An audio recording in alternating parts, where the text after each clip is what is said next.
바울과 고린도 성도들과의 관계가 서먹서먹해졌습니다. 관계가 소원해졌습니다. 고린도 교회에 거짓 교사들이 들어와서 바울과 성도들 사이에 이간질했습니다. 이 거짓 교사들은 바울의 사도성과 도덕성을 불신하게 만들었습니다. 그 결과 일부 성도들이 바울을 오해했습니다. 바울을 불편하게 생각했고 바울과 이 마음이 멀어지게 된 것입니다. 그래서 바울이 자신을 지금 변호를 하고 있습니다. 2절에 바울이 고린도 성도들에게 마음으로 우리를 영접하라고 요청합니다. 마음으로 우리를 영접하라. 마음의 문을 활짝 열고 좁아진 마음을 넓히고 우리를 받아들여라, 맞이하라, 이런 의미입니다. 그러면서 바울이 아무에게도 불의를 행하지 아니하였고 아무에게도 해롭게 하지 아니하였고 아무에게도 속여 빼앗은 일이 없다라고 말하고 있습니다. 바울의 진심을 알아달라는 것이죠. 바울은 고린도 성도들을 원망하거나 정죄하지 않고 오해로 인해 발생한 관계 회복의 진심을 원한 것입니다. 3절에 보시면 너희가 우리 마음에 있다라고 말합니다. 또 4절에 고린도 성도들을 향한 바울의 담대함과 자랑은 진심으로 그들을 아끼고 사랑하는 마음에서 나온다라고 말을 하고 있습니다. 그러면 사람이 참 오해하기 쉽습니다. 바울이 고린도 교회에서 어떻게 사역했습니까? 1년 6개월 동안 고린도 교회에서 사역하면서 바울은 살해를 받지 않았어요. 천막 만드는 일을 하면서 진심을 다하여서 그가 복음 사역을 감당했습니다. 그럼에도 불구하고 거짓 교사들이 들어와서 없는 말을 함으로 말미암아서 바울을 오해하고 있다는 것입니다. 사람은 오해하기 쉽고 미혹받기 참 쉬운 그런 존재입니다. 우리가 보이는 것이 전부가 아님을 항상 기억해야 됩니다. 우리는 지금 두 가지 세계 공존하는 겁니다. 영적인 세계와 그리고 눈에 보여지는 물리적 세계가. 눈에 보이지 않는 영적인 세계에서 이 영적인 존재가 얼마나 활발하게 역사하고 있는지를 우리가 항상 잊어서는 안 돼요. 여러분, 천사도 역사하고 있지만 악한 영들도 역사하고 있습니다. 굉장히 부지런하게 그들의 사역을 지금 열심을 내서 감당하고 있습니다. 사탄은 교회를 호시탐탐 엿보고 기회가 생기면 역사에서 성도 개인의 믿음을 무너뜨리고 교회를 무너뜨리고 있습니다. 교회를 또 개인의 믿음을 무너뜨리는 제일 좋은 방법이 목회자와 성도와의 관계에 오해가 생기도록 만들어서 불신하게 만드는 거예요. 신뢰의 관계가 깨어지도록 만드는 것입니다. 사탄의 전술은 오해와 편견입니다. 오해하게 만들고 편견을 갖게 만들므로 말미암아서 신뢰의 관계가 깨어짐으로 그 다음부터는 은혜가 안 됩니다. 목회자와 성도의 관계가 불신의 관계가 되어지면 그 다음부터는 절대로 은혜가 되지 않습니다. 사탄은 끊임없이 진실을 왜곡하고 오해하게 만드는 것을 하고 있습니다. 사탄이 잘하는 전문적인 것이 뭐죠? 거짓의 아비, 거짓 그리고 진실을 왜곡하고 그래서 불신하게 만드는 게 바로 사탄의 전략입니다. 저도 우리 교회에 와서 칼럼을 쓰기 시작했습니다. 칼럼을 쓰는 이유가 진심을 알게 하기 위해서 그리고 소통하기 위해서 칼럼을 쓰고 있습니다. 칼럼을 지금 매주 잘 꼬박꼬박 읽고 있습니까? 제가 우리 교회에 와서 두세 번 이런 얘기를 듣고 있는 얘기가 있어요. 그거에 대한 오해를 풀기 위해서 돌아오는 주일은 칼럼을 쓰려고 합니다. 왜 목사님이 저러실까? 진심을 좀 알아주셔야 됩니다. 왜 저럴 수밖에 없는지 그 진심을 알아야지 그럴 수 있구나, 그럴 때는 우리가 더 이렇게 해야 되겠구나, 이렇게 행동할 수 있는 거예요. 그 진심 모르니까 왜 목사님 저렇게 하지? 기분 나쁘네? 이렇게 될 수 있는 거예요. 그래서 때로는 저런 모습이 나오는 거구나, 그럼 우리가 더 이렇게 해야 되겠구나. 그래서 제가 돌아오는 주일에는 칼럼을 쓰려고 합니다. 이래서 그랬습니다. 그럴 때는 좀 이렇게 해주시면 대가 더 좋을 것 같습니다. 서로가 여러분 이해를 해야 됩니다. 이해를 하고 오해가 발생하지 않아야 돼요. 신뢰 관계가 끊어지는 순간 우리의 믿음에는 절대로 좋은 것이 올 수가 없습니다. 근데 사탄은 항상 목회자와 성도 사이에서 이간질하고 오해를 만들어내는 역할을 지금도 끊임없이 하고 있습니다. 고린도 교회 모든 성도들이 다 오해한 것이 아닙니다. 그 중에서 어떤 성도들은 그 거짓 교사의 그 잘못된 곳에 넘어간 성도들이 생겼다는 거예요. 그러니까 사탄은 틈을 비집고 돌아와서 몇 명을 오해를 시켜서 그 몇 명을 통해서 공동체 전체가 오해하도록 만드는 것을 끊임없이 지금도 하고 있다는 것입니다. 그래서 우리가 영적으로 분별력을 가지고 있어야 됩니다. 분별력을 가지고 이게 사탄의 역사이구나, 악한 영 역사이구나 라는 생각이 들려오면 악한 영을 대적하고 추방하는 그런 기도를 해야 됩니다. 이건 왜 그러지? 이런 생각이 들 때 이게 악한 영의 역사일 수 있겠구나.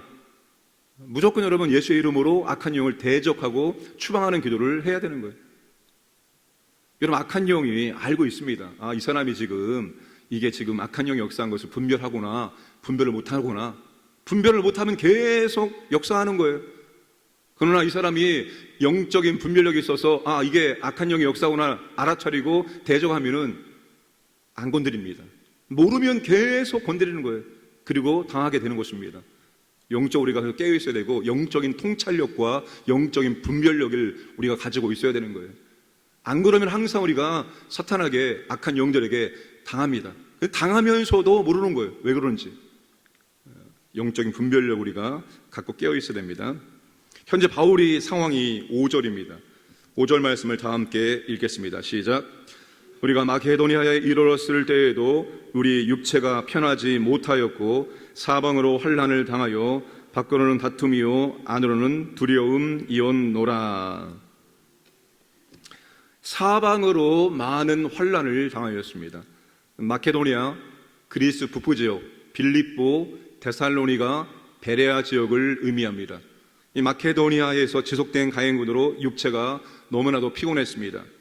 그리고 대적자들의 핍박이 여전히 바울에게 있었습니다. 무엇보다도 바울의 마음을 가장 아프게 만든 것은 교회 공동체 안의 다툼입니다. 다툼.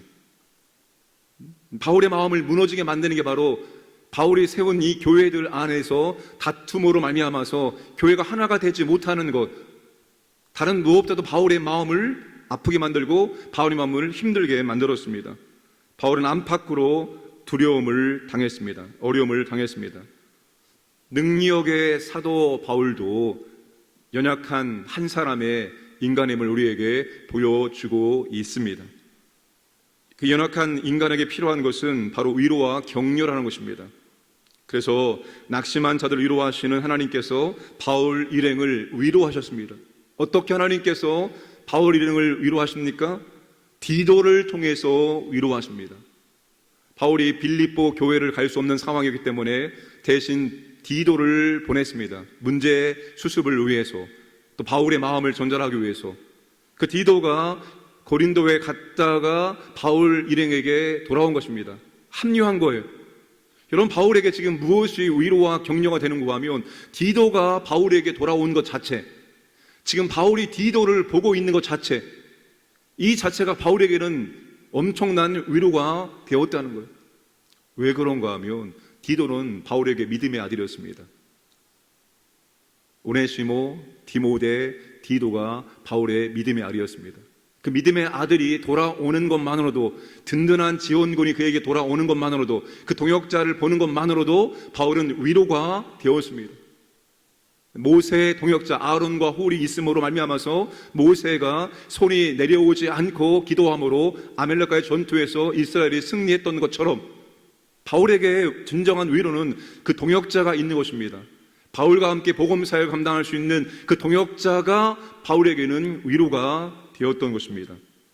목회자에게 가장 큰 위로가 뭡니까? 동역자. 복음의 동역자, 주의 교회를 세우는 동역자가 되어주는 것이 가장 큰 위로입니다. 구역장에게 가장 큰 위로가 누구일까요? 구역원의 믿음의 성장에서 구역장의 동역자가 되어주는 거예요. 동역자가. 여러분, 동역자가 되어주기를 주님의 이름으로 축복합니다. 또 바울이 위로를 받은 게 무엇입니까? 디도가 바울에게 힘이 나는 좋은 소식을 가지고 와서 전해 주었습니다. 그게 바로 7절입니다. 7절 말씀 보시면 오직 그가 너희에게서 받은 그 위로하고 너희의 사모함과 애통함과 나를 위하여 열심히 있는 것을 우리에게 보고함으로 나를 더욱 기쁘게 하였느니라. 바울이 디도를 보냈는데 고린도 교회 성도들이 디도를 굉장히 환대해 주었다는 거예요. 바울이 보낸 디도를 환대했다는 것은 곧 바울을 환대했다는 그런 의미입니다. 그리고 고린도 성도들이 오해를 풀고 바울을 보기를 그리워하고 있다는 것입니다. 그리고 이제는 바울을 변호하기 위해서 열심을 내고 있다는 것입니다. 이 소식을 바울이 들음으로 말미암아서 바울이 큰 위로가 되었다는 겁니다. 내일 더 구체적으로 이 부분을 바울이 말하고 있습니다. 오해가 풀어지고 바울을 그리워하고 있다는 것, 바울을 정말로 좋아한다는 것, 그게 바울에게는 큰 위로가 되었습니다. 제가 우리 교회에 와서 초창기에 썼던 칼럼이 목회자를 좋아해야 한다는 내용이었습니다. 목회자를 좋아해야지만 내 믿음이 좋아질 수 있습니다. 내 믿음이 성장할 수 있습니다. 여러분, 관계는 다 그런 겁니다. 관계라는 것은 내가 좋은 사람이면 그 사람이 하는 모든 게 좋은 거예요. 그럼 내가 싫은 사람이 아무리 좋은 걸 해도 다 싫어요. 그렇죠? 부부싸움 하고 나서 뭘 해도 싫어 보이는 겁니다. 목회자와 관계가 좋아야 되는 거예요. 그래서 성도는 목회자와 관계가 좋을 때 하나님의 은혜를 더 많이 풍성하게 경험할 수 있는 거예요. 목회자와 관계가 틀어지고 목회자가 미워진다, 싫어진다, 그럼 그 순간부터 은혜는 끝난 겁니다. 은혜가 되지 않고 은혜가 오지 않는 거예요. 그래서 작은 오해가 있을 때 와서 풀어야 되는 거예요. 저도 모르는데 오해를 만들어 내릴 수 있는 거예요. 근데 혼자 끙끙 앓고 있는 거예요. 와서 이야기하면 금방 풀어지는 것을 가지고. 그렇게 하지 마시고 혹시 저로 인해서 오해가 만들어지면 빨리 저한테 오세요. 저로 인해서 상처를 받으면 빨리 오세요. 이것 때문에 상처받았습니다. 어떻게 할 겁니까? 그래야지만 되는 것입니다. 제가 제일 싫어하는 것 중에 하나가 이겁니다. 과연 저도 목회를 다 진행해서 마칠 때 어떤 게 맞는 것인지 살펴를 봐야 되겠지만 목회자와 성도 사이는 너무나 가까워도 안 되고 너무나 멀면 안 되고 항상 적당한 선을 유지해야 된다, 이런 말을 많이 하는데 뭐 충분히 왜 그런 의도하는지는 충분히 이해를 합니다. 과연 그것이 정말 진리인가? 거기에 대해서는 항상 물음표를 갖고 있습니다. 동역자가 되어지려면 적당한 선만 유지해서는 동역자가 될 수 없지요. 정말로 한 형제가 되어지고 한 가족이 되어지고 주님의 나라와 영광을 위해서 함께 한 배를 탈 때만이 동역자가 되어지고 그럴 때만이 정말로 함께 마음을 나누고 함께 주의 교회를 세울 수 있는데 적당한 선만 유지한다면 과연 그것이 진정한 동역자가 되어서 복음을 전하고 주의 교회를 세울 수 있을까? 저는 물음표입니다.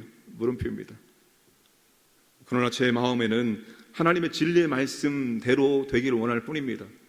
진리의 말씀대로 바울과 디모데의 이 관계처럼 정말로 영적인 부모와 자식이 되어서 진심으로 하나님의 교회를 위해서 함께 동역할 수 있는 관계, 그 관계가 가장 좋은 관계이고 아름다운 관계라고 생각합니다.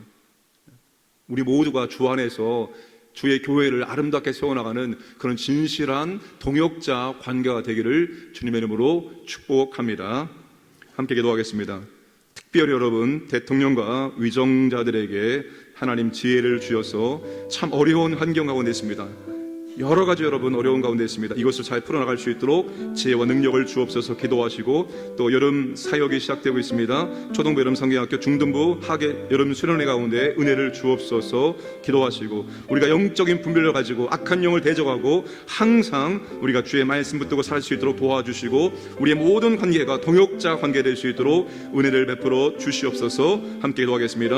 아버지 하나님 감사합니다. 오늘도 아버지 하나님 새벽을 깨워주시고 우리에게 은혜를 주심을 감사합니다. 하나님 아버지 은혜를 주시고 인도하여 주옵소서. 우리가 아버지 하나님 기도와 주의 말씀 가운데 항상 영적인 통찰력과 영적인 분별력으로 악한 영을 대적하기를 원합니다. 악한 영의 역사를 분별하기를 원합니다. 우리가 주의 이름으로 대적하기를 원합니다. 은혜를 주셔서 우리가 오해하지 않도록 도와주시고 우리가 하나 되기를 원합니다. 한마음 될 수 있도록 인도하여 주옵소서. 여름 성경학교 여름 학예 수련회 가운데 하나님 은혜를 주옵소서. 주께서 보호하시고 인도하셔서 안전한 가운데 하나님의 은혜를 체험할 수 있도록 도와주옵소서. 하나님 대통령 의원들에게 지혜를 주옵소서. 참으로 어려운 가운데 있습니다. 이 어려운 난관을 독발할 수 있도록 하늘의 지혜와 능력을 주시기를 원합니다. 우리 광인의 모든 가족들 하나님께서 보호하시고 인도해 주시고 오늘도 하나님을 경험하는 복된 날 될 수 있도록 축복하여 주옵소서. 아버지 하나님 감사드립니다. 오늘 또 우리에게 한날을 허락하시고 이 새벽에 주 앞에 나와서 말씀을 듣고 기도할 수 있는 은혜를 주심을 감사합니다. 아버지 하나님 우리가 기도 가운데 깨어있게 하여 주시고 항상 말씀 가운데 거함으로 말미암아서 영적인 통찰력과 영적인 분별로 가지고 무엇이 악한 영의 역사인지 무엇이 사람의 생각인지 무엇이 하나님의 뜻인지 분별할 수 있도록 도와주셔서 악한 영은 대적하고 항상 하나님의 뜻대로 순종하는 삶을 살아갈 수 있도록 은혜를 베풀어 주옵소서. 여러 가지로 어려운 가운데 있습니다. 대통령과 위원들에게 하늘의 지혜를 주셔서 이 어려운 난간을 돌파할 수 있도록 은혜를 베풀어 주옵소서. 하나님 아버지 우리 모두가 영적으로 아버지 하나님 동역자가 되어서 주의 교회를 세워나갈 수 있도록 은혜를 베풀어 주옵소서. 오해가 있으면 아버지 하나님 오해를 풀게 하시고 진심으로 신뢰 관계가 되어서 주의 교회를 세워나갈 수 있도록 은혜를 베풀어 주옵소서. 여름 사역 가운데 하나님 아버지 은혜를 도와셔서 사고 없게 하시고 안전하게 진행되게 하시고 하나님의 은혜와 능력을 체험할 수 있도록 인도하여 주시옵소서. 오늘도 우리 광인의 모든 가족들 하나님 보호하시고 인도해 주시고 하나님을 만나고 경험할 수 있는 복된 삶을 살아갈 수 있도록 은혜를 베풀어 주옵소서. 오늘도 새벽을 깨우고 주 앞에 나와서 기도하는 기도의 동역자들에게 하나님 아버지 은혜를 도하여 주옵소서. 보여지는 복과 보이지 않는 복을 허락하시고 주님을 더욱더 영광 돌리는 삶을 살아갈 수 있도록 은혜를 허락하여 주옵소서. 감사하며 모든 말씀 예수님의 이름으로 기도하옵나이다. 아멘.